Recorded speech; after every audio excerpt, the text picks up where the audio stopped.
અરવલ્લી જિલ્લામાં આજે વહેલી સવારે કમોસમી વરસાદે દસ્તક આપી છે.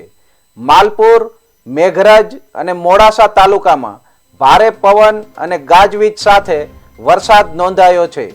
આ કમોસમી વરસાદથી મકાઈ, બાજરી અને જુવાર જેવા પાકોને નુકસાન થવાની સંભાવના છે.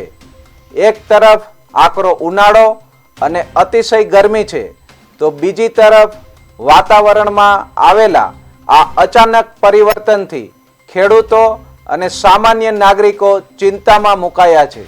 હવામાન વિભાગે આગામી 3-4 દિવસ સુધી વરસાદની આગાહી કરી છે અને આકસ્મિક ઘટના કે અકસ્માત બને તો તાત્કાલિક જિલ્લા disaster control room phone number 02774 25 0 221 પર જાણ કરવી.